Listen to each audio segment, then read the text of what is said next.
ከዚህ በኋላ መምህራን አሉ ከኔ በኋላ የሚመጡ የተሻለውንም አገልግሎት ለመካፈል ቀድማችሁ እንድትቀርቡ በኋላ ያለውን አገልግሎት እንዲበሉ እንዲያደርጉ ከማለት ይልቅ ለመማማር እንዲመች ነው ያልኩት። እንደምታውቁት በትር እስከሚገኝ ድረስ ውሻ ሲመጣ አፈሩን መዋጠጥ አለ። የተገኘውን ነገር ይዞ በተገኘው ነገር መጠቀም መቻል ጥሩ ነው። አንዳንድ ሰዎች የሙሴን ታሪክ ስናነብ ሙሴን እግዚአብሔር ወደ ፈርዖን ሲልከው በትር ታምር የምትሰራ ከፈጣሪው ዘንድ የተላከ መሆኑን የምትገልጽ ታምረኛዋን በትር በእጁ አስጨብጦ እግዚአብሔር ልኮት ፈርዖንን የምታንቀጠቅጥ የግብፅን ውሃ ወደ ደም መለወጥ የምትችል በትር በእጁ ይዞ መድኃኒቱ ላይ ከእጁ ላይ ያለ ከግብፅ ሲወጡ ኤርትራ ሞልቶ ሲያገኝ ግን በትሩን ሳይጠቀም ጸሎት ጀመረ እንደገና ወደ እግዚአብሔር እና እግዚአብሔር ምንድነው ያለው? በዛ ሰዓት እጅህ ላይ ያለ ምንድነው ነው ያለው። እጅህ ላይ የሰጣኝ በትር አለ ሲለው እጅህ ላይ ባለው ተጠቀማለው እግዚአብሔር። እጃችን ላይ ባለው ነገር መጠቀም እንድንችል እግዚአብሔር ይርዳል። ለዛም ነው ሰው አንዳንድ ጊዜ ክፉ ነገር ሲገጥመው ክፉ ውሻ ሲመጣበት በትር ሳይኖረው አፈሩን ዋጦ ክልከላ ሲያደርግ ከዛ ነገር ይድናል። ስለዚህ ሁላችንም መምህራኑ እስኪተኩ ድረስ ባለው ነገር ለማለት ነው። በአፈሩም ስንጠቀም እንድንቆይ እግዚአብሔር ይርዳል። የትምህርታችን ርዕስ ዛፉን ቁረጡት ጉቶውን ተዉት በሚል ርዕስ ነው። ሁላችሁም ዛፉን ቁረጡት በሉ እስኪ።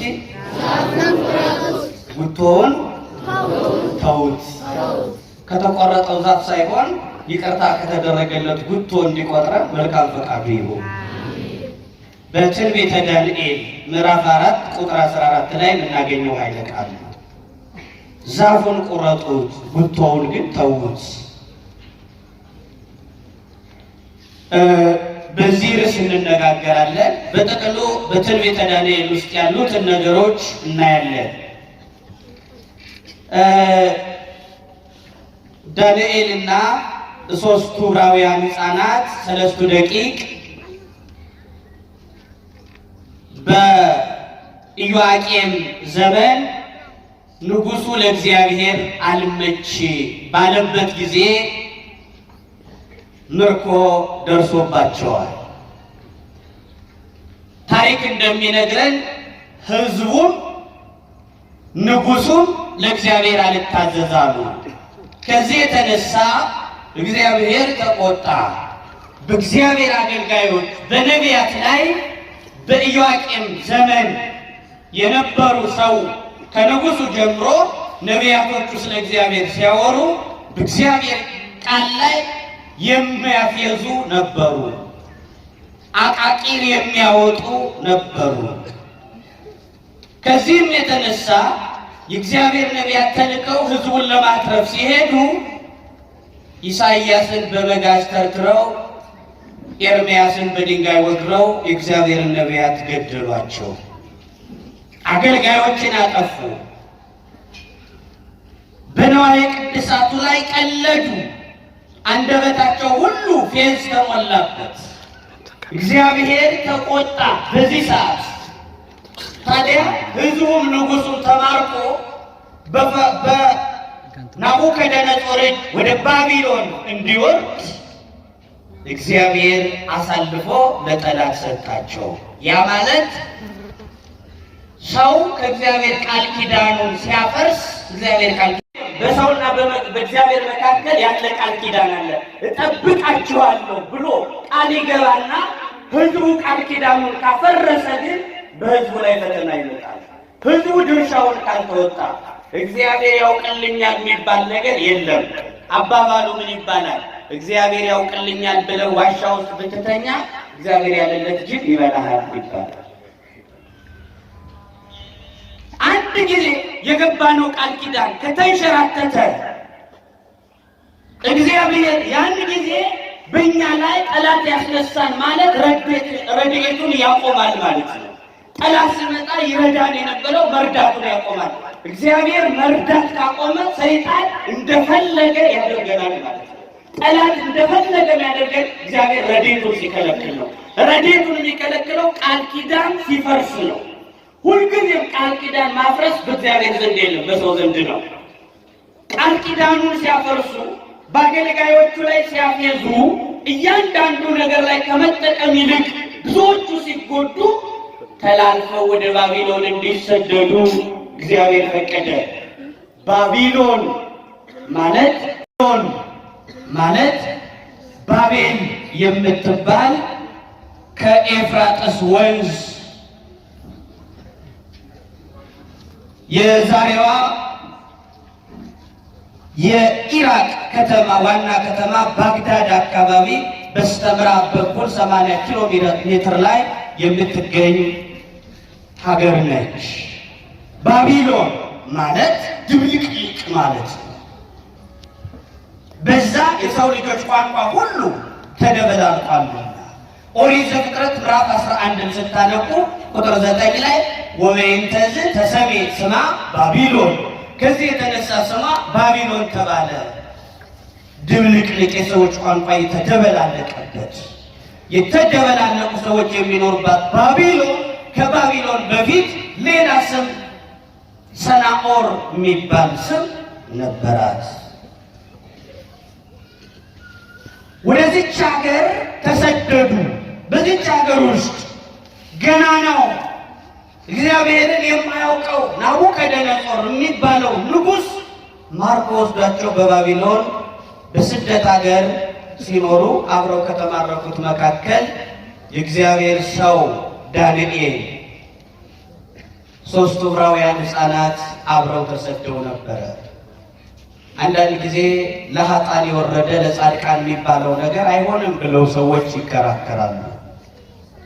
ለኃጥአን የወረደ ለጻድቃን ወይንም በዚህ መልኩ ለጻድቃን የሆነ ለኃጥአን ይተርፋል የሆነ ሆኖ አባባሉ ለኃጥአን የወረደ ለጻድቃን አይተርፍም የሚሉ ሰዎች አሉ። በቀላሉ ራሷን ጠብቃ የኖረች ባለትዳር ሴት ባለቤቷ ከዛም በዝሙት ቢረግጥ በሽታ ቆንጥሮ ቢመጣ ለሴቲቱ ይተርፋታል? አይተርፋትም። ቀላዋጩ ያመጣው ለጤናማው ይተርፋል። ለኃጥአን የወረደው ለደጋጎችም ይተርፋል። ለሕዝቡ የመጣው ስደት ለመምህሩ ለኤርምያስ እንደተረፈው በሌሎች ምክንያት ዳንኤልና ልጆች ሕፃናት ስደቱ ደረሳቸው። አብረው ተማረኩ። ዳንኤል ሲማረክ የ12 ዓመት ብላቴና ነበረ። በምርኮ ሰዓት ዳንኤል በዚች ሀገር በስደት እያሉ ወዲያውኑ እንደሄዱ በሚያሳዝን ሁኔታ የገጠማቸው ምንድን ነው ስንል የስም መቀየር፣ ስማቸው ተለወጠ። ስደተኞች እነ ዳንኤል ከነገስታቱ ዘር ስለሆኑ አስፋኔዝ በሚባል ሰው ስም የሚገነባ ትምህርት ቤት ነበረ። ባቢሎናውያን የሚማሩበት የሚሰለጥኑበት ለ3 ዓመት በኮሌጁ ይማራሉ። የሚማሩት ምንድን ነው ስንል 3 ነገር ይማራሉ። በባቢሎን በተመለከተ ተምረው ሲወጡ ንጉሱን በእውቀታቸው የሚያግዙ የሚረዱ እንዲሆኑ፣ በምክር በጥበብ በዚህ በኩል ብትሄድ ያዋጣሃል የሚሉ የንጉሱ አማካሪዎች እንዲሆኑ ተመርጠው የነገስታት ዘር የሆኑ ደም ግባታቸው በነገስታት በሰው ፊት መቅረብ የሚችሉ ጡንቻቸው የፈረጠመ በጥበብ የተሻሉ ብልህ የሆኑ ተምረውም ሲጨርሱ በንጉሱ ፊት መልካም መማክርቶች የሚሆኑትን መርጦ ለ3 ዓመት ሰልጥነው እንዲወጡ ተምረው እንዲወጡ ሲመለምሉ ስደተኞች ዳንኤልንና 3ቱን ዕብራውያን ሕፃናት አብረው በዛ ትምህርት ቤት በባቢሎን ትምህርት ቤት እንዲማሩ ተደረጉ። ወደዚህ ትምህርት ቤት ለመግባት ተመልምለዋል። በትምህርቱ ለ3 ዓመት የሚቆዩት የሚማሩት ትምህርት ምንድን ነው ስንል የኮከብ ቆጠራ ሂሳብ ነው የሚማሩት። ምን አልኳቸው? አንዱ የትምህርት አይነት ምንድን ነው?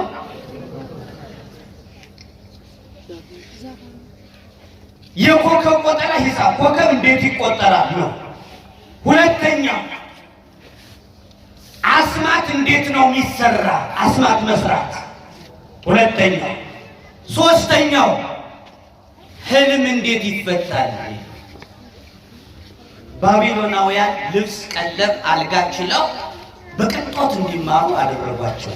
ለምንድን ነው ሁሉን ነገር ችለው በቅንጦት እንዲማሩ ያደረጓቸው ስንል ሀገራቸውን እንዲዘነጉ በምቾት ውስጥ ናቸው። ይኸው የነገስታቱ ልጆች በነገስታቱ ግቢ ትምህርት ተመቻችቶላቸው ምግብ፣ ቀለብ፣ ምኝታ ተመቻችቶላቸው በደስታ ይኖራሉ ብለው ሀገራቸውን እንዲረሱ፣ ባህላቸውን እንዲረሱ፣ ሃይማኖታቸውን እንዲቀይሩ ምቾት ማያስረሳው የለምና በምቾት ማንነታቸውን ለማስረሳት ደከሙ ባቢሎናውያን።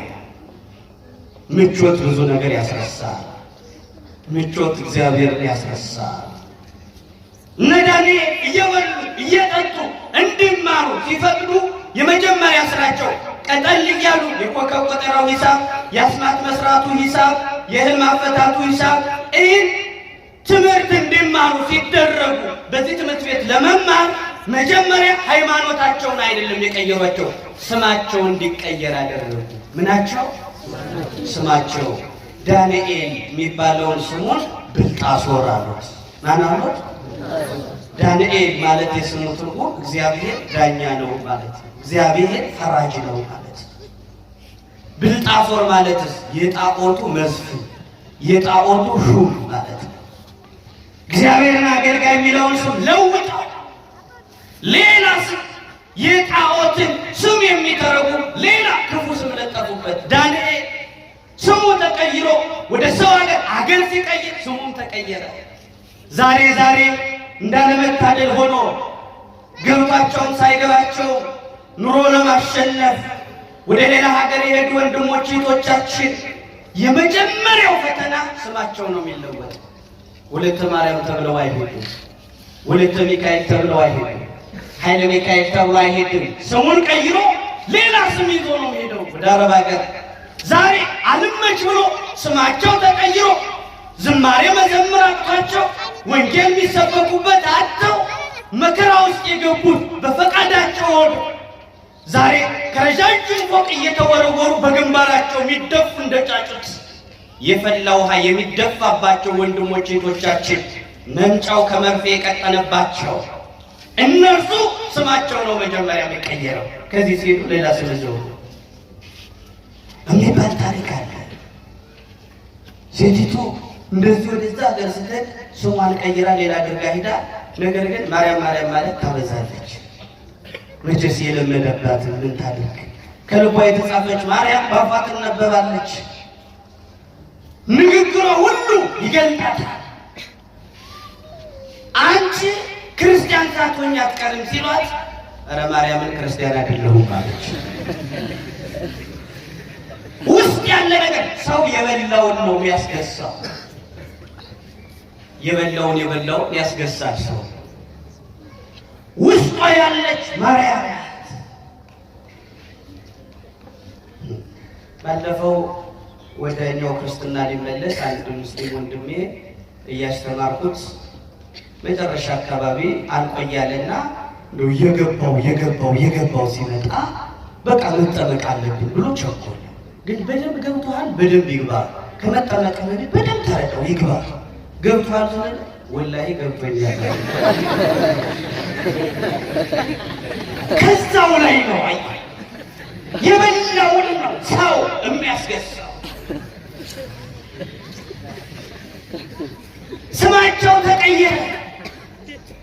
ሌላ ስም የእስራኤል ሴት የእስራኤል ወላጆች ለልጆቻቸው ስም ሲያወጡ በጥቅሉ የሶስቱም ልጆች ስም የሰለስቱ ደቂቅ ሌላ ስም ከጣዖቱ ጋር የተገናኘ ትርጉም ያለው ስም አዛርያ እግዚአብሔር ይረዳዋል ሚል ትርጉም ያለው አዛርያ ማለት እግዚአብሔር ይረዳዋል የሚል ትርጉም አለው። ታዲያ ይህ ልጅ ተቀይሮ ታሪኩ አብደናጎ ተባለ። አብደናጎ ማለት የጣዖት አገልጋይ ማለት ነው፣ ተላላኪ ማለት ነው። እግዚአብሔር ይረዳዋል የሚለው ስም ተለውጦ ሌላ ስም ስም ተጽሟል። የእስራኤል ወላጆች ለልጆቻቸው ስም ሲያወጡ ለሁሉም እግዚአብሔርን የሚያነሳ ስም አናንያ እግዚአብሔር ርኅሩህና ደግ ነው ሚል ትርጉም ያለው፣ አዛርያ እግዚአብሔር ይረዳዋል ሚል ትርጉም ያለው፣ ዳንኤል እግዚአብሔር ፈራጅ ነው ሚል ትርጉም ያለው ከእግዚአብሔር ጋር የተገናኘ ነበር ስማቸው። አሁን ሃይማኖታችን ብቻ አይደለም ይሄ ስማችን ራሱ ያውን ጊዜ ስም እንደምታውቁ ቡቡቹቹ ቡቡቹቹ እግዚአብሔር ይረዳዋል ነው ይቆይቁችና ስም ነው ይመስላል። ስም ተበላሽታ ቄስ አታላይ የሚል ስም አለ። ቄስ አታላይ ይመቻል። አንዱ ሰውየው በላቸው ነው የሚባልና ለልጁ ስም ሲወጣ እያዩ አለ አይናቸው እያዩ በላቸው ወገራቸው ተጠቃቸው። መሳይ የሚባል ሰው አለ። ቄስ ቢሆን አሁን ምንድነው የሚል ስድብ አይደል?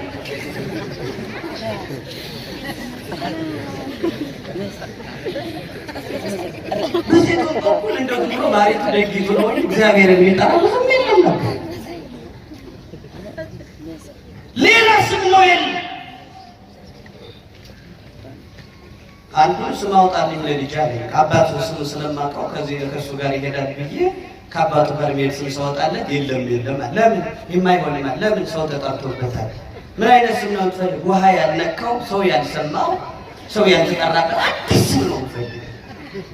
አዲስ ስም ራሱ ፈልግ። ብዙ ሰው ተጠርቷል በሁሉም በእግዚአብሔር ስም ሁሉም ተጠርቶ አዲስ ስም ራሱ ፈልግ። በህልምህም በምንም በላት በሰደቱ ስም አውጥቶ መጣ ማናልከታ ኮኬታ ኮኬት ማለት ምን ማለት ነው? ትርጉም አለው። የዚያም የዚህም የኔም የሷም የዚያኛው ማለት ነው አለ። የስሙ ትርጉም የዚያም የዚህም ከዚያም ሳትል አልቀረህም ደህና ስም አውጥተሃል ብለን ሸኘን። ይሄን ጊዜ እየጻፋችሁት ነው የሚሆን ይህን ስም ክፉዎች። ስም ዋጋ አለ። ስማቸው ተለወጠ። ለምን? ዛሬ ስማቸውን የለወጠ ጠላት ነገ ሃይማኖታቸውን፣ ነገ ባህላቸውን፣ ነገ ስርዓታቸውን፣ ነገ ቋንቋቸውን ለመቀየር መጀመሪያ ስማቸው ተቀየረ።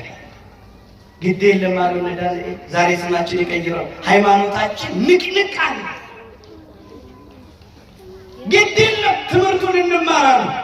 በዛ ትምህርት ቤት ሲገቡ ለ3 ዓመት ያን 3 አይነት ትምህርት ሲሰለጥኑ ሲማሩ በዛ እንዲማሩ ልብስ ቀለብ ሲቻላቸው፣ ነገር ግን በአንድ ነገር አልተስማሙ። ሁሉንም ነገር ትምህርቱንም እንማራለን፣ ስማችንም እንደፈለግ ለጊዜው ቀይረው። ነገር ግን እኛ ስንማር በጮማ በብርዝ አይደለም እንማረው፣ ጥሬ እየቆረጠምን እንማራለን አሉ። እየሰማችሁ ነው? እንዳይከሱ የሚያስተናግዳቸው የሚያበላቸው የሚያጠጣቸው አንድ ሰው ተሰይሞላቸዋል። እንዳይከሱ የሚከታተላቸው በደንብ የሚመግባቸው ፊታቸው እንዳይጠወል እንዳይቆሰሙ እንዳይቀጭጩ የሚከታተላቸው ሰው ተሹሞ ሲማሩ እነ ዳንኤል ግን እኛ ለዚህ 3 ዓመት ህልሙን ለመፍታት ጥበብ ለመሰብሰብ ከሆነ በቅንጦት የተማሩት ትምህርት አይጠቅምምና እኛ ግን በችግር ተምረን መልካም ስራ ላይ ነው እንደርሰታል። በችግር የተማሩት በጥሬ የተማሩት በመከራ የተማሩት ትልቅ ደረጃ ላይ ያደርሳል። ዛሬ መቅደሱን የሚጠቃጠቁት ደቀ መዛሙርት በጥሬ ተምረው ነው። ዛሬ ቅኔውን ያልመለብሉት የአብነት ተማሪዎች በድካም ውስጥ በደረቀ ኮቸሮ ውስጥ አልፈው ጥበባቸው እኮ ልዩ ነው። ካብነት ተማሪው በጥበብ ማድረግ ማምለጫ መንገድ ውስጥ ጥበቡ ልዩ አይደለም። እነርሱ ይጠየቁ ነው የሚባሉት። ከኮሎ ተማሪ መላይ ጠፋም ነበር። ነገር ዓለም ላይ ሲከብድ መፍትሄ የሚገኘው በአብነት ተማሪ በኩል ነው። ለምን? በችግር ተምረው ትልቅ ጥበብ ላይ የደረሱ በችግር ተምረው። ዛሬ በቅንጦት ተምረን ፍራሽ ላይ እየተገላበጥን ተምረን መጨረሻ ስንዘረሽ ወቀባጣ ባለፈው ዛሬ 3 ዓመት አካባቢ የፖሊ ተማሪ ወጥቶ አስፋልቱን መኪና እንዳያልፍ ሞልቶታል። ምን ሆኖ ነው የተማሪ ሲባል ፓስታው ቀጠለብን ምግቡ ማለት ነው። ሽሮው ተደጋገመ። እየተማሩ ነው። እነ ዳንኤል ለ3 ዓመት በዚህ ኮሌጅ ውስጥ ሲማሩ እየራበን እየጠማን እግዚአብሔርን እንዳንረሳ ዕውቀታችንም እንዳንረሳ ረሃብ በራሱ እንቅልፍ ስለማያስከትል ሰው ጦሙን ቢተኛ እንቅልፍ አይወስደውም። ሲገላበጥ ነው የሚያለው። አንድ ሌሊት የማይበቃው ሰው ጦሙን ከተኛ ችግር ነው። እንዳክስ ሲፈርፈር ነው የሚያለው። ዋጋ አለው።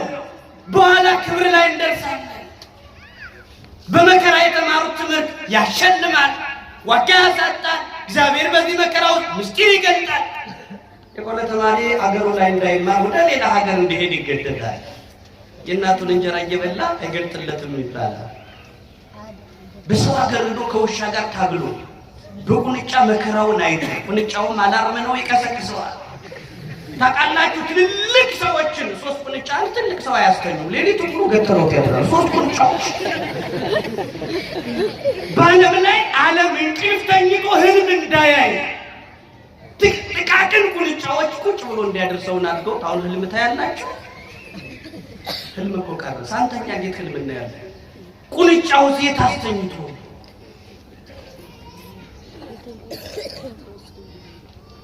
በዚህ መከራ ውስጥ እንማራለን። በጥሬ እንማራለን። ከእናንተ ምግብ ግን አንበላም። ስማችን ተቀየረ። የአሕዛብን ምግብ አለው ተጸየፉት። ስለዚህ ባይሆናል ጥራጥሬው ደረቅ ያለው ይሻላልና ጥሬ እየበላን እንማራለን። አይሆንም። ሰውነታችሁ ከከሳ ንጉሱ ከፍ ብሎ አንገቴን ዝቅ ብሎ ባቴን ይቀጣል። ትበላላችሁ። እነሱ ግን አንበላም። እነሱ በግል ትበላላችሁ፣ እነሱ አንበላም። ተገዳገሉ። ዳንኤል ቁርጥ ሐሳቡን ሲናገር እግዚአብሔር በዳንኤል አድሮ ሐሳቡን አስቀየረለት። እንግዲያውስ ከከሳችሁ ንጉሱ ይፈርድብኛል ካልክ እንዳ መክሳት አለ መክሳታችን ለ10 ቀን ጥሬ እያበላህ ፈትነናል። ለስንት ቀን ፈትነን? ምን እየበሉ? ጥሬ እየበሉ በቀኖና ማለት ነው። ጾም ቀኖና የሚባለው ቀኖና ማለት በልክ ማለት ነው። ጾም ሲጾሙ ውሎ 2 እንጀራም ሊያደርጉለው ይችላል። እንደምታውቁት የዘንድሮ ጾም ታውስ እስከፈለገው ሰዓት ይቆይና ሰዓቱ ሲደርስ 3 እንጀራ ሊበላ ቁርሱን ጨምሮ ማለት ነው። በቀን ነው። በቃ ወይንም መቆም ነው የሚባል ሰብስቦ አንድ ጊዜ አጠራቅሞ መብላት። ቁርሱን ለሌላ አካል አካፍለን በረከት እንድናገኝ ነበር የጾምነው። አዘግይተን ደርበን አጠራቅመን የምንመገብ ሆነናል። በጥራጥሬ ፈትነናል። በቀኖና መታደል ነው። በልክ ሱባኤ ስትሰጡ ንስሐ ስትሰጡ በዚህ መልኩ ልታልፉ ትችላላችሁ። ያሁኑን አያድርገውና ያሁኑ ሰው እኮ ንስሐ ሲቀበል እንኳን ድል ያለ ሙዚቃ እያደመጠ ከቤቱ ላይ ሰፈር የሚያፈርስ የሚመስል ሙዚቃ ከፍቶ በዛ ላይ ግን ቀኖና ተቀባይ ነው። ከፊልም ጋር ተፋጦ አይኑ እስኪፈስ ድረስ ቀኖና ግን ተሰጥቶታል። ምን አለ በዛ ሳምንት ፊልሙ በቀረብን፣ ምን አለ በዛ ሰዓት ዘፈኑ በቀረብን። ስንሰግድ አርፍደን ዘፈን፣ ስንሰግድ አርፍደን ፊልም፣ በዛው ላይ ንስሐ ገባን እያለ እግዚአብሔር ያስተካክለን። 10 ቀን ፈትነን ከስተን ከታየን ሲበሉ ከሰነበቱት ብርዝ ከተጎነጩ ጮማ ከቀነጠሱት ጋር አወዳድረን ፊታችን የሚጠወል ከሆነ እየበላን እንማራለን። ለ10 ቀን ፈተናውን አውጣልናል። 10 ቀን ጥሬ እያበላ ፈተናቸው። በጣም ይገርማል። 10 ቀን ሙሉ የእነሱንም ድርሻ እኔ ስበላው ልሰልታል። እየሰማችሁ ነው? ሰዎች ስንት ናቸው? 3 አይደሉም። ስንት ናቸው? ስንት ናቸው? 4 ናቸው። ከሱ ጋር ስንት እንጀራ ነው የሚበላ? 10። ስንት ነው የሚበላ? 5 እንጀራ። ሆዳም ነው። እኔ ልብላው እስከዛ እናንተ ስሙማል ማይጨንቀው እንጀራውም እየሳሳ መጥቷል፣ እየከሳ መጥቷል። የሰውን ማበላል ከጥቃቅን አሳማ ጋር የተሰራ ይመስላል። ሰውየው ወደ ጸበል ሊጠመቅ አሞኛል ብሎ እየሄደ ከአክስት ቤት ደረሰና ናግባ ብላ ገልግላ ስታገባው ስታቀርብ ይዘልቀዋል። እንደ ድጓ መልሳ ስታቀርብ ይዘልቀዋል። 4 እንጀራ ላይ ሲደርስ እንግዲህ የለም በሚል ፊት ታቋምበትና በጥቅስ ሞላቸው። ወጥቶ ሲሄድ እየተከተለች ስትለው የት ነው የምትሄድ? የተበሳጨች ሴት የት ነው የምትሄድ ስትለው ጸበል እየሄድኩ ነው፣ አሞኝ እንደምታየው ህልም እያክለሰረሰ እየተበላ ምን አለ? ስትድን በእኔ በኩል እንዳትመጣ። ታሞ 4 እንጀራ ይበላ ሲድን ስንት ሊበላ?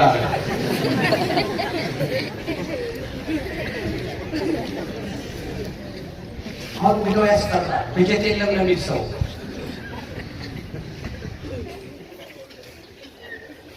አምስቱን እንጀራ ለ10 ቀን እየበላ እነሱ በጥሬ ጾሙ።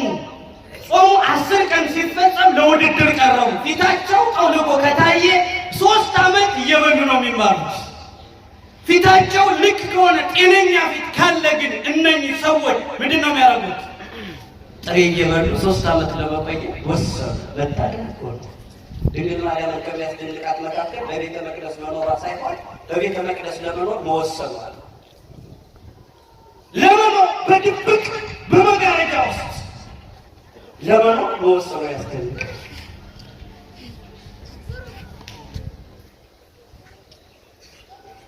ከዚህ የተነሳ 10 ቀን ጥሬ ሲበሉ ሰንብተው ለውድድር ሲቀርቡ ሲበሉ ከሰነበቱት ይልቅ መልካቸው አምሮ ስጋቸው ወፍሮ ታየ። በእውነት ሰው ሳይበላ እንዴት ይወፍራል? የበላ እኮ ነው የሚወፍረው። ሰው እኮ ምግቡን ይመስላል ነው የሚባለው። ምግቡ ይለየዋል የሰውን ፊት። ነገር ግን እግዚአብሔር ታሪክ ቀየረ። የአሕዛብን ምግብ እንዳይበሉ ከውሳኔያቸው ተነስቶ ሳይበሉ የወፈሩ መሰሉ። መልካቸው ያማረ ይመስላል። ከዚህ በኋላ እንደገና እነሱ በልተው ሲያገኛቸው መክሳት ስላልቻላችሁ በሐሳባችሁ በነገሩ በፈተናው አልፋችኋል። ከዚህ በኋላ ለ3 ዓመት በጥሬ መማር ትችላላችሁ። ለ3 ዓመት ምግቡን እኔ በለዋለሁ። እሱ እየበላው እነሱ በጥሬ ተማሩ። በቆሎ ትምህርት ቤት ሂሳብ፣ በቆሎ ትምህርት ቤት ስርዓት፣ በአብነት ትምህርት ቤቱ ሕግ በችግር ተምረን በክብር ስንጨርስ በክብር እግዚአብሔር ይገጠናል። ተቸግረው ያገኙት ነገር መጨረሻው መልካም ነው። እግዚአብሔር ቤተሰቦች ይህንን ጥበብ ሲማሩ በዚህ አይነት ችግር ውስጥ ተማሩት። ይዞ የእምነት ተማሪ እንዲህ ነበር። አሁን ሳው እንዴት ነው?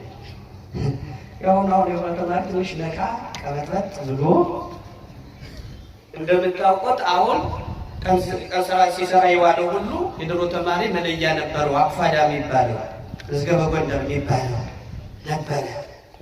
ያሁኑ ያው ጥቁር ፌስታል ሱቅ ገዝቶ ነው። ሴቱም እንጀራ መጋገር እየጠፋበት ሱቅ እየገዛ ቢስተዳደር አይጠፋ። ሴቱም ከሱቅ በፌስታል ይገዛል። የቀን ሰራተኛው በፌስታል ጋቢውን ደረብ አድርጎ ተማሪ መስሎ ይቀርባል። ተማሪውም አልተጠቀመም። በእንተ ማርያም ብሎ አይቆምም ተማሪው። አሁን ትቶታል። ዝም ብሎ አውተምትሞ እንደ ሀብቱ እንደ ቤቱ ባለቤት አውተምትሞ በሩን ካፍ አድርጎ ቢቆም ተማሪ። ከዛ በኋላ ሰጠሁትን ልብስ ሲሉ ታንኪው ይላል። መብራት ትስጥልኝ ነው እንጂ ነቅቶ እኮ ንቃት። ዘመን ባህላችን፣ ቋንቋችን፣ ስርዓታችን፣ ሃይማኖታችን ውጦታል።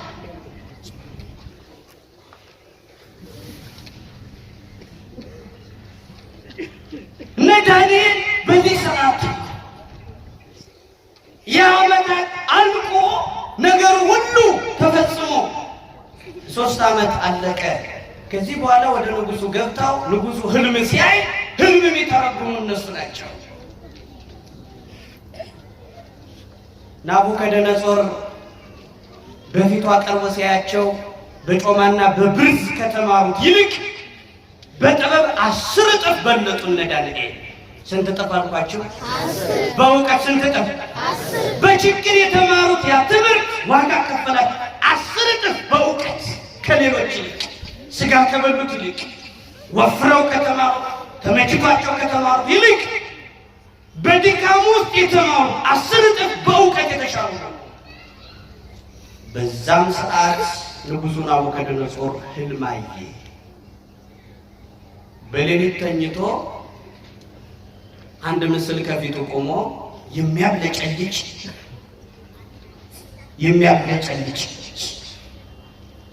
ከፊት ለፊት ቆሞ ራሱ የወርቅ አንገቱና ደረቱ የብር ወገቡ የናስ አንድ እግሩ የሸክላ አንድ እግሩ የብረት ምስል ጭንና ጭኑ የብረት የሆነ ምስል ከፊቱ ቆሞ በህልሙ ናቡከደነጾርን ያየዋል። ናቡከደነጾር ምስሉን ያየዋል። ከረጅም ተራራ የሰው እጅ ሳይነካው ትልቅ ድንጋይ ወረደና ምስሉን አደቀቀው። ተመልሶ ባለው መላ ያንን ነፋስ ጠራርጎ ወሰደው።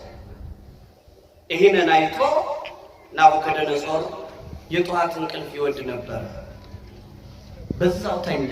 ለኪዳን አይወጣ የት ይቸኩላል? እንቅልፉን ተኛ።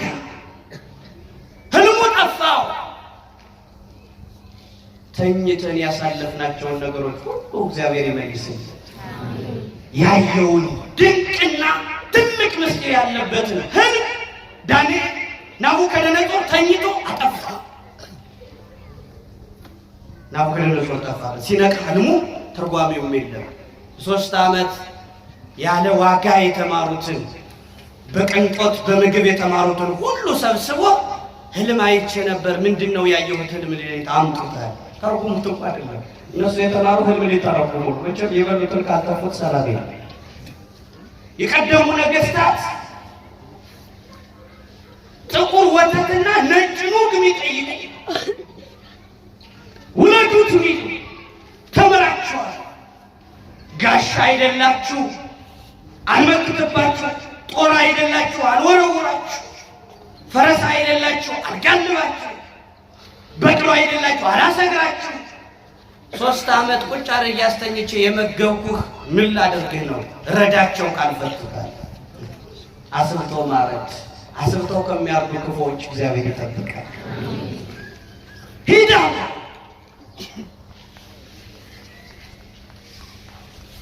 ይህ ከሰው ባይሆን አሉ ህልሙን ንገረን እናንተ ተርጉመው እንጂ እንዴት አይነት ፍርድ ነው? ንጉሥ ፍርድ ልበስ።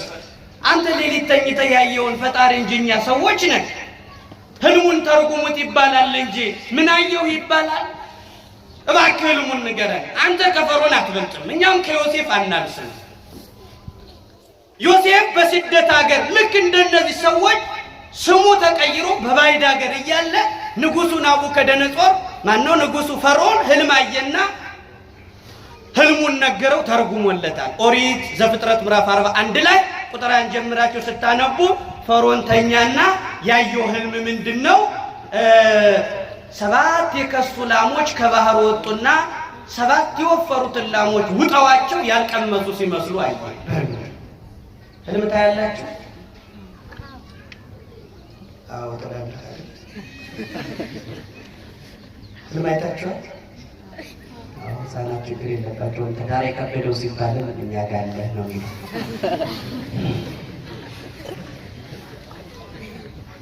ችግር የለም። ተመልከቱ፣ ህልም እንዴት እናያለን? ሳንተኛ ህልም እንዴት እናያለን? ህልም ተርጓሚዎችም እንደነ ዳንኤል አይደሉም። የውሃ ባህሪያችን ከፍ ብሎ ውሃ ላይ ስንወድቅና ስንነሳ አድረን አሜሪካ ላይ ነው ደስ ይበለን ብሎ አሁን ተስፋ ያሸክመናል። ከትንሽ ቀን በኋላ አሜሪካ ሄዳሉ ብሎ ያወራል። ህልሙን አምሮት ማለት ነው። እዚህ አሜሪካ ነገር ወዳድ እንደምታውቁ ሰው የገንዘብ ነገር ገዝቶታል።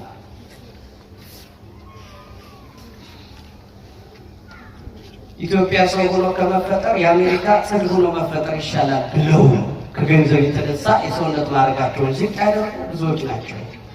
ብር አለው ከተባለ ዛሬ መቼም ብዙዎቻችሁ ሰርግ ላይ ትሄዳላችሁ። የሚጋቡ ባልና ሚስቶች በእድሜ ሻይና ዳቦ ናቸው። ሻይና ዳቦ የሚባል አለባበስ ታውቃላችሁ? ሸሚዙ ያጥርና ከውስጥ ያለው ቲሸርቱ የሚረዝም ነው። ሲጋቡ 50 ዓመት የጎሰመው ሽማግሌ ኮርኔስ ሚሸ ሽማግሌ ተደግፋ ጣንጣን ምሸ ትንሽ ብላቴና ሰርግ ብላ ስትወዘወዝ ትውላለች። ምንድን ነው ነገሩ ሲባል አንቺ ለቴን ታገቢያለሽ። ዋናው ቢዝነስ ነው። ዋናው ሃይማኖት ነው። ጎበዝ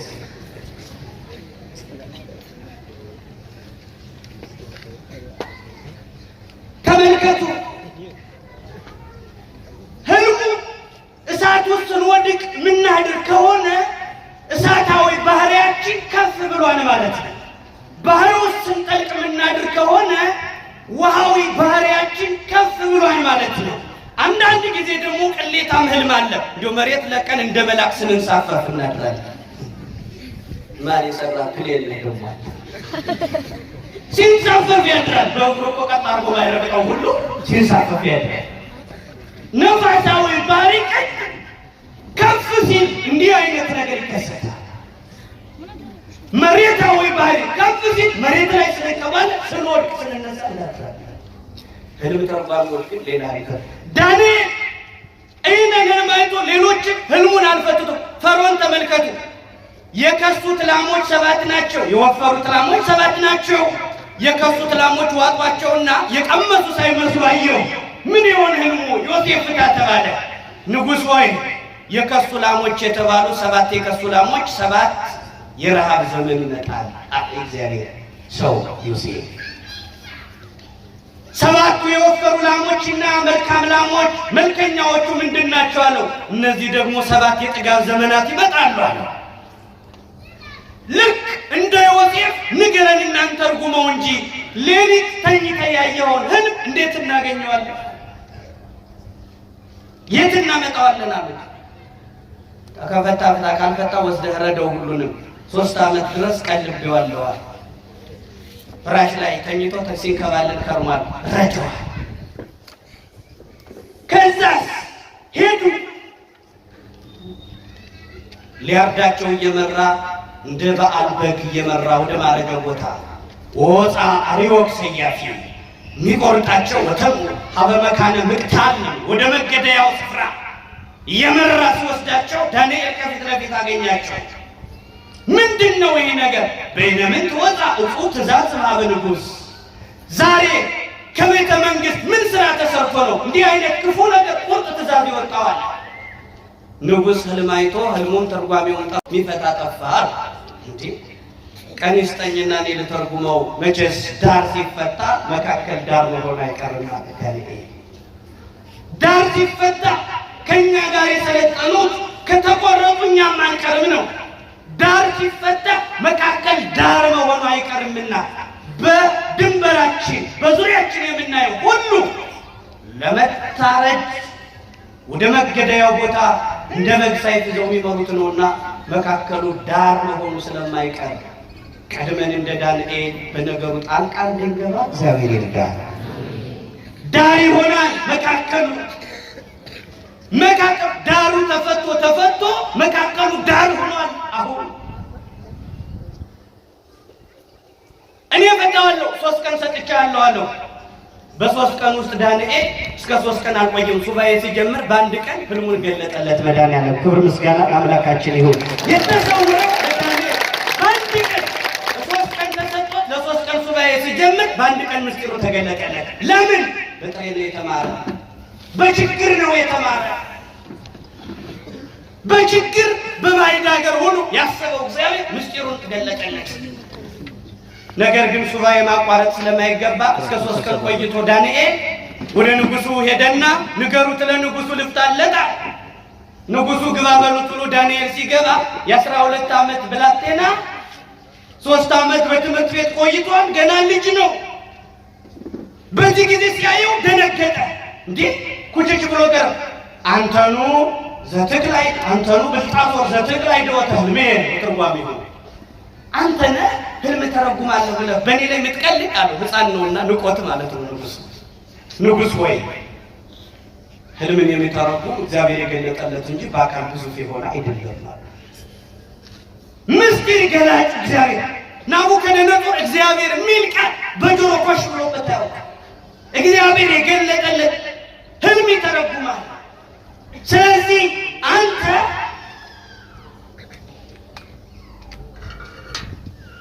እኔን በታናሽነት ልትንቀኝ አይገባም፣ ይልቁንስ ልንገርህ አለው። በል እስኪ ጀምረው አለ እየተጠራጠረ። ከዕለታት አንድ ቀን በልተህ ጠጥተህ ከሰገነት ወደ ሰገነት ስትመላለስ የሴት ወይዛዝርት የወንድ መኳንንት ሲታጠቁ ሲፈቱ ሲወድቁ ሲነሱ ሲመላለሱ አይተህ እኔ ይህን ዓለም እንደ ገል ቀጥቅጬ እንደ ሰም አቅልጬ ገዛሁት፣ ከኔ በኋላ የሚተካው ንጉሥ እኔን ይበልጠኝ ይሆን ከኔ በታች ይሆን ምን አለ በሕይወቴ ባወቁት ብለህ ተመኘህ። እግዚአብሔርም የተመኙትን መግለጽ ልማዱ ነውና መንፈስ ቅዱስ ገለጠልህ አለው። ደነገጠ። ምን አየው? በል እስኪ አምጣዋል። ራሱ የወርቅ አንድ እግሩ የሸክላ ራሱ የወርቅ አንገቱ ደረቱ የብር ወገቡ የናስ አንድ እግሩ የሸክላ አንድ እግሩ የብረት ምስል ጭንና ጭኑ የብረት ምስል ከፊት ቆሞ እሱ አንተ እሱን ስታየው ከረጅም ተራራ የሰው ሳይነካው ድንጋይ ወርዶ አድቅቆት ባለሙ ሲመላ ነፋስ ጠራርጎ ሲያጠፋው አላየህም አለ።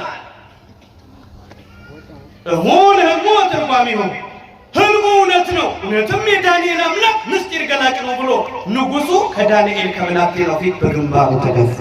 ክብር ምስጋና ለምስጢር ገላጭ አምላካችን።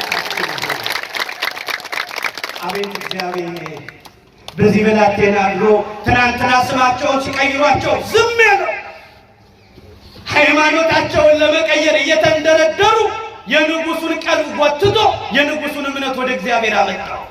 በሰው ሀገር የበረቱት በጥሬ የቆሙት እምነታቸውን በባዕድ ሀገር ቢመቻቸው እንኳን ያልዘነጉት ወጣቱ ዳንኤል ትንሹ ብላቴና የባቢሎኑን ገናና ንጉሥ ከእምነቱ አፈናቅሎ ወደ እግዚአብሔር መለሰው። የዳንኤል አምላክ ሁለት ምስጢር ገላጭ ነው። እርሱ ተኝቶ ያጠፋውን ህልም ዳንኤል በተማረው ትምህርትና በጾመው ጾም ለዳንኤል ተገለጠ። ጾመኞች ሁልጊዜም እግዚአብሔር እንዳዩት ይኖራሉ። በችግር ውስጥ ያሉ ሰዎች ከእግዚአብሔር ጋር ይኖራሉ። የድሃ እንባ እንደምታውቁት ወደ ላይ እንጂ ወደ ታች አይፈስም። የድሆች እንባ አሁን ነው እንደ ራሔል እንባ የተገፉት የድሆች እንባ ሁልጊዜም የሚወርደው ወደ ታች ሳይሆን ጠባዩን ቀይሮ የግፈኞች እንባ ወደ ላይ ይፈሳል። ከግፈኞች እንባ የተነሳ በሀገራችን ላይ የወደቀውን ጎልያድን የሚያክል ችግር ዳዊትን በሚያክል መፍትሄው እንዲገላግለን መልካም ፈቃዱ ይሁን። ሁልጊዜም ዓለም ላይ ዳዊትን ጎልያድን የሚያክል ችግር አለ፣ ከእግዚአብሔር እጅ ላይ ዳዊትን የሚያክል መፍትሄ አለ። ወጣቶቹም ቢሆን እንደ ዳዊት በገና ብቻ መሰልጠን አሁን በቂ አይሆንም። እንደ ዳዊት ወንጭፉንም ካልተማረን ችግር በገና ከወንጭፍ መማር ያስፈልጋል። በችግር ያለው ውስጥ ብላቴና የንጉሱን ሀሳብ ቀየረ። ንጉሱ ተቆጥቶ መጣ። ከዳንኤል አምላክ ውጭ ሌላ አምላክ የለም ተርጉመው አለ። በል እስኪ ትርጓሜውን ተርጉምልኝ አለ። ወርቅ ከሁሉ በላይ ነው፣ አንተም ከሁሉ በላይ ነህ፣ ያሰብከው ከሁሉ በታች ነህ በላይ ነህ ብለህ ነበር። ወርቅ ከሁሉ በላይ እንደሆነ አንተም ከሚነግሱት ነገሥታት በላይ ነህ። ከላይ ሰዎች ሳይፈነቅለው የወረደው ያለ ዘራ ብእሲ ከድንግል ማርያም የተወለደው ክርስቶስ ነው። ያ ድንጋይ ያለው ነፋስ ጠራርጎ እንዳጠፋው ይህን ዓለም እንደቀጠቀጠው ዓለምን ቀጥቅጦ የሚገዛው ሥጋ ለብሶ ይገለጣል አለው። የወልድን መምጣት ከድንግል ማርያም መገለጥ በባቢሎን ትምህርት ተምሮ በጾም የተማረው ዳንኤል ይህን ትርጓሜ በአዲስ ኪዳን ያለውን አብራራ። ቀላል ነገር አይደለም።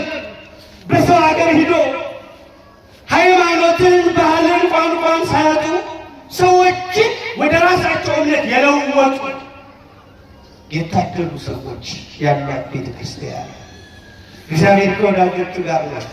ከዚህ በኋላ ዳንኤል በቤተ መንግሥት ተሾመ። የኔ መሾም በቂ አይደለም ማለት 3ቱም ዕብራውያን ሕፃናት ይሾማል። በየአውራጃው ተሾሙ።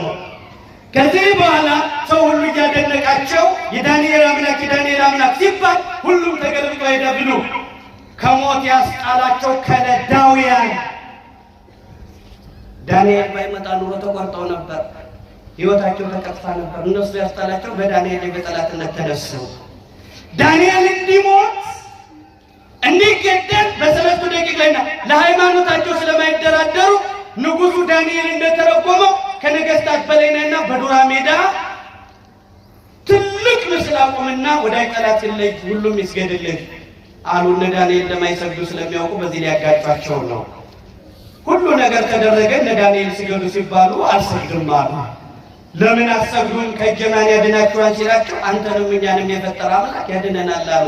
ናቡከደነጾር የዳንኤል አምላክ ምስጢር ገላጭ ነው ብሎ ቃሉ እንዳልተገለበጠ ወደ ነበረ ማንነቱ ተመለሰ። ሰለስቱ ደቂቅ ወደ እሳት ሲጣሉ ጸልየው ገቡ።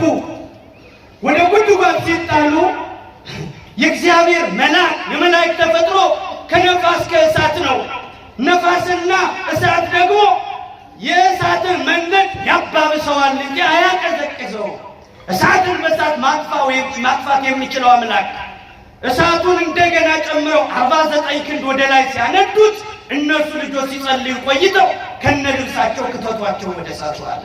ከነልብሳቸው ለምን? እሳቱ በደንብ እንዲጨርሳቸው ከነልብሳቸው በልብሳ ርቃናቸው ከነልብሳቸው ወደ እሳቱ ወርውራቸው ብሎ ወደ እሳቱ ሲወረወሩ ጸልየው ነው የገቡት። በዛ መካከል እሳታዊ ባህሪ ያለው መልአክ እሳቱን አቀዘቀዘው። አብሮ ከ3ቱ ሕፃናት ጋር 3 ሰዎች ሲወረውሩ 4 ሆነው እሳቱ ወደ ውሃ ተቀየረ። ክብር ምስጋና ለአምላካችን ለመካከል እኛ ቁጥራቸውን ለመቀነስ 3 ሰዎች ጥለን እንዴት 4 ሰዎች እናያለን? በእሳቱ መካከል ይመላለሳሉ። አንዱ እንደውም መልኩ እግዚአብሔር ልጅ ይመስላል። ቁጥር መቀነስ አይቻልም። እንደገና በስተው እሳቱ ተለውጦ ወደ ውሃነት ጠባይ ተቀይሯል።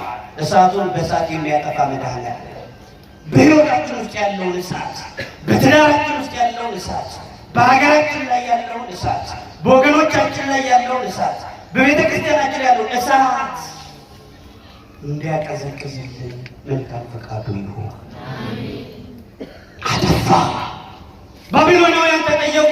እነሱ የዳኑ በስራቸው በጥንቆላቸው እንጂ በሃይማኖት አይደለም አሉ። በጥበብማ ከሆነ ከእናንተ ማን ይበልጣል ብሎ እየወረወረ ሲጥላቸው ውሃው ወደ ጠባዩ ተመልሶ እሳቱ ነው ከመንገድ ጨረሳቸው። እነ ዳንኤል በሰላም ሄዱ።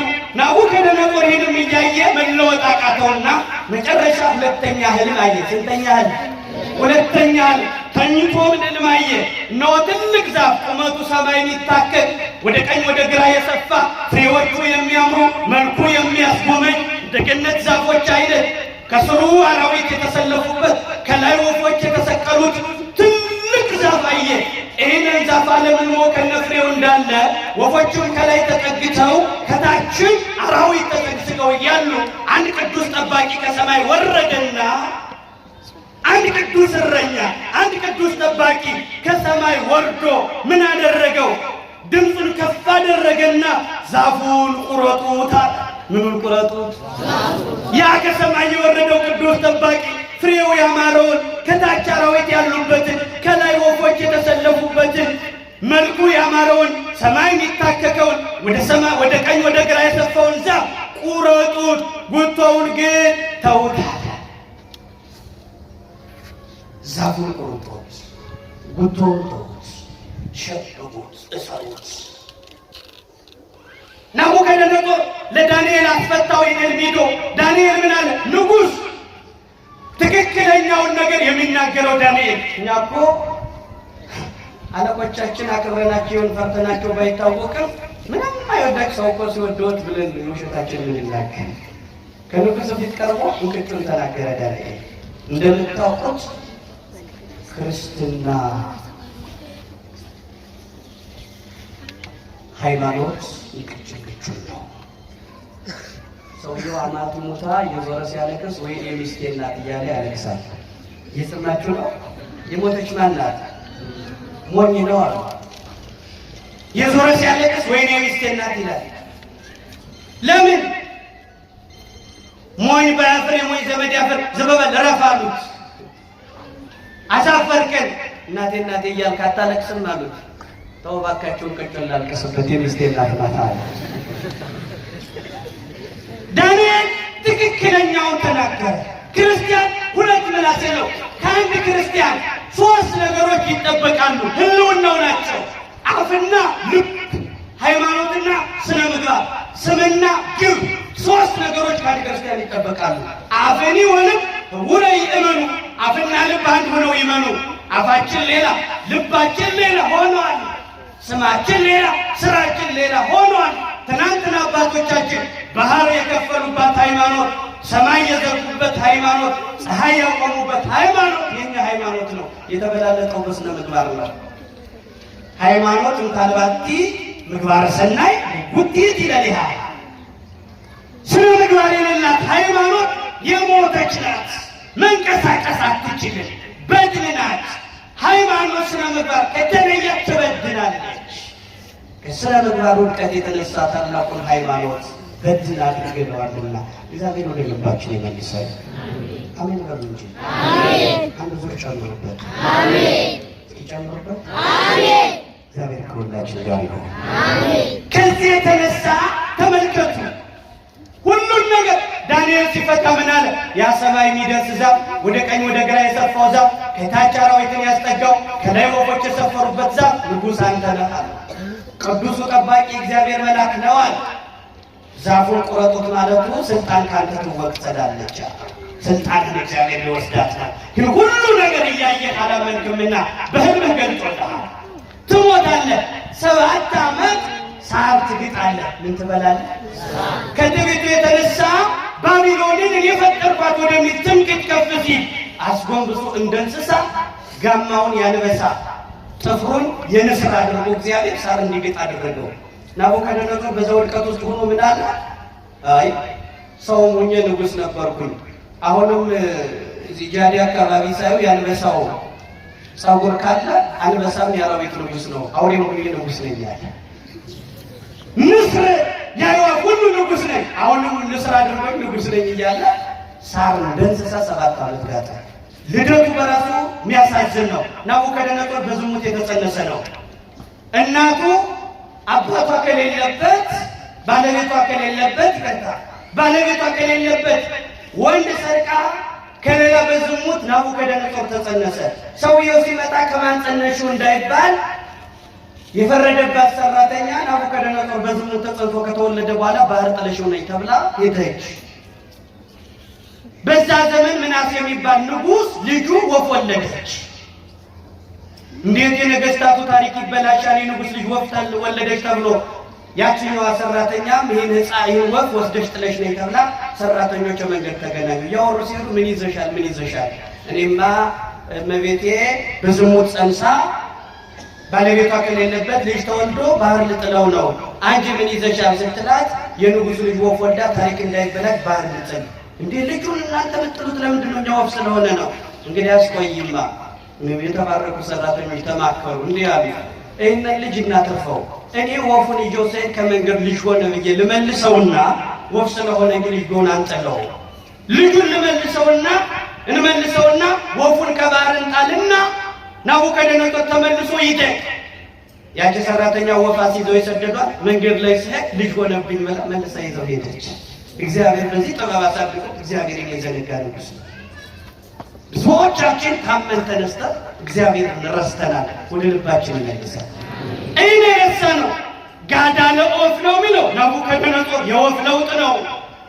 በዚህ ውስጥ አልፎ ከዚህ በኋላ ሁሉን ነገር ካደረገ ለወጠው እግዚአብሔር ሁሉንም ማድረግ የሚችለው እሳት አስጋጠው ትዕቢተኞችን መሬት የሚያስገጽ ስልጣን ያለው ዘስልጣኑ ዲበለት ከፍቶ አምላካችን እግዚአብሔር በኃይል ስልጣኑ ከሁሉም ይፈውሳል።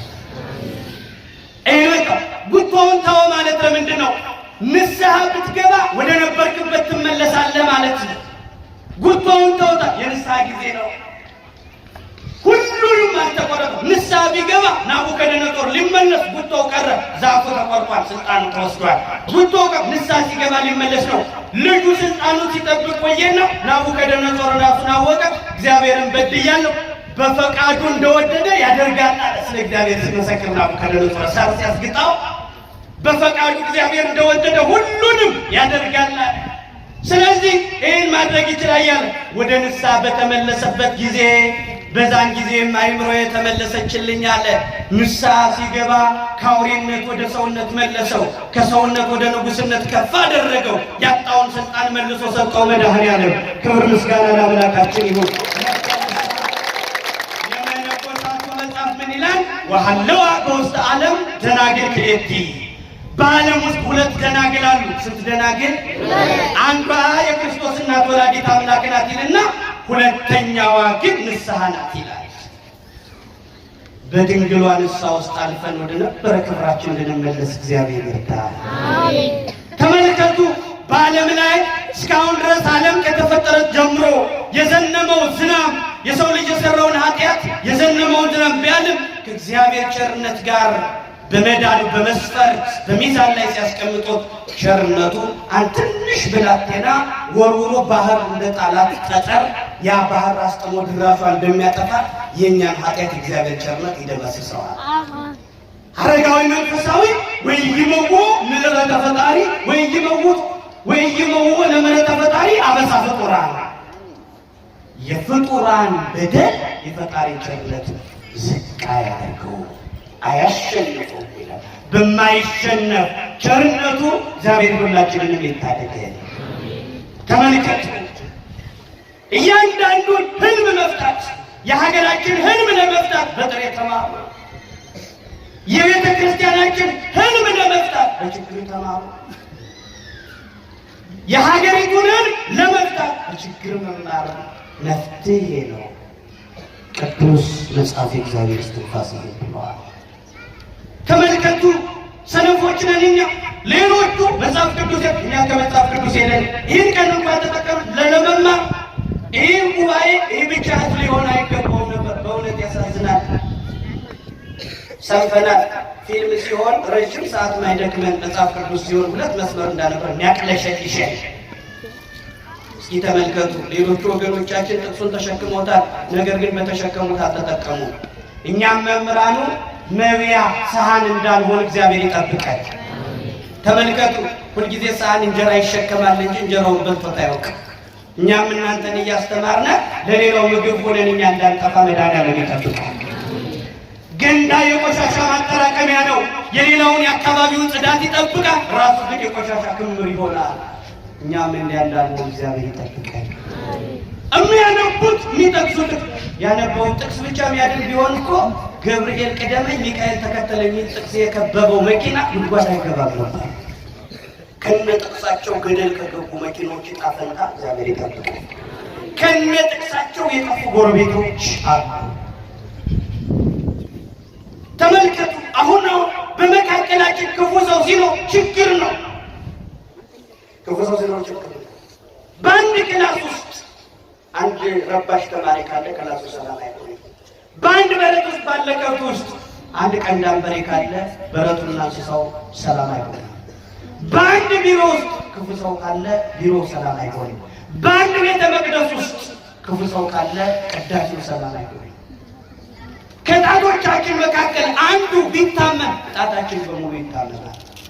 ተመልከቱ፣ እንደምታውቁት ሰው የዘራውን ያጭዳልና መልካም ዘርተን መልካም እንድናጭድ እግዚአብሔር ይርዳል። ክፉ የዘሩት ክፉ ያጭዳሉ። እንደምታውቁት ዓለም ላይ እንዳለው አይደለም። ስራ የሚሰራ ቀኝ እጅ ነው፣ ሰዓት የሚታሰር ግራ እጅ ነው። ይልክ አይደለም። ዓለም ላይ እንዲህ አይነት መዛባት አለ። በእግዚአብሔር ዘንድ ይሄ ስራውን የሰራው ቀኝ እጅ፣ ሰዓቱን የታሰረው ግራችን ላይ እንዴት ይሆናል? ትልልቅ መዝናኛዎችን የሚሰራቸው በቀን ስራ የቤት ህይወት የሚዝናኑባቸው በከረባት የታጀቡ በሱፍ የተከበቡ ሰዎች ናቸው።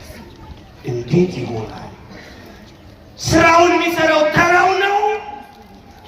ካባውን የሚሸለመው ስራ አስኪያጁ ነው። ይህ ምድር ላይ ያለ የተዛባ እሳቤ ነው። እንዴት ምላስ ባመጣው እንዴት ራስ ይመታል? ይተመልከቱ።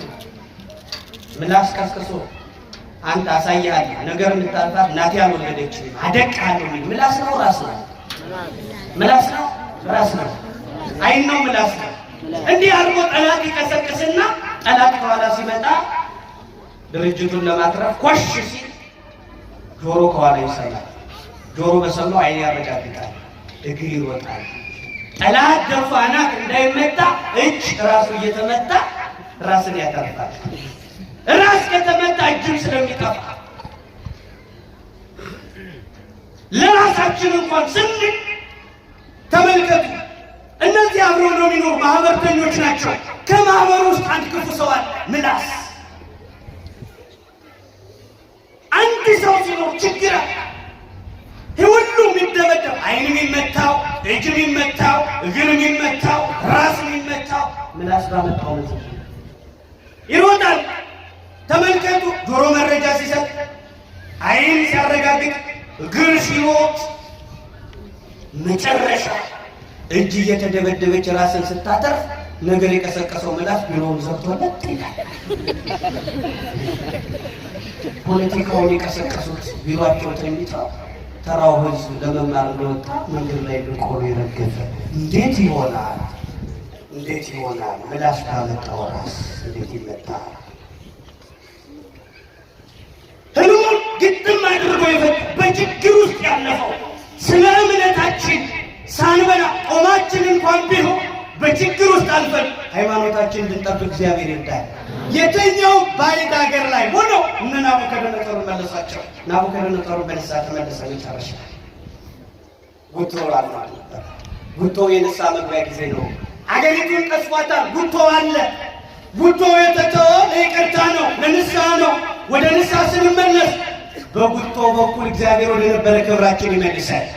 የሁሉም ጉቶ ነው ያለ፣ ዋናው የለም፣ ዋናው የለም። ህልም ፈቺ ትምህርት እንድንማር እግዚአብሔር ይርዳል። አሜን። በዓለማዊው በመንፈሳዊው ስንማር ህልም ለመፍታት ከችግር አንጻር እንድንማር እግዚአብሔር ይርዳል። አሜን። ህልሙን ፈታው። የተዛቡትን ህልሞች የሚፈቱ በችግር ውስጥ ያለፉ ሊቃውንት ናቸው። ሰውየው ህልም አይቶ ፈቺ ፈልጎ የተንደረደረ ሄደና ህልሙ ደስ የሚል ነው። በቀኝ በግራ ሰራዊቱ እልል እያለ እያሸበሸበለት ከፊት ለፊት ዙፋን ተዘርግቶለት በነጭ ፈረስ ተሰቅሎ ይሄዳል። በነጭ ፈረስ በቀኝ በግራ ሰራዊቱ አለ። ከፊት ለፊት ረዥም ዙፋን ተነጥፏል። ህልም ፈቺ ፈለገና ሄዶ ዛሬ ያየሁትን ይገርማል፣ ሳልነግስ አልቀርም አለ። ራሱ መፍታቸው ሳልነግስ አልቀርም። ምን አየህ? ያየሁትን በነጭ ፈረስ ሆኜ በቀኝ በግራ ሰራዊት እልል እያለልኝ ረዥም ዙፋን ላይ ሄጄ ወረድኳል። ከባድ ነው። ምንድን ነው አለ። በነጭ ፈረስ ላይ የምትለው ሞተ አስከሬን ነው። የአስከሬኑ አልጋ ነው ነጭ ፈረስ አለ። አይጣ ላይ ደርሰዋል። የአስከሬኑ አልጋ ነው። እዚህ በቀኝ በግራ ያለው ሰራዊት የሚያጨበጭበው አልቃሽ ነው። አልቃሽ ነው። ታዲያ ሲሆን ፊት ለፊት የተዘረጋው ዙፋን ምንድን ነው? መቃብር ነው አለ። አውቄ ነው እንደውም አላየሁም። ከተበላሹ ህልሞች እግዚአብሔር ይጠብቃል። ዛፉን ቁመቱት ቢተወቱት ስብሐት ለእግዚአብሔር። ይቆየን። አሜን።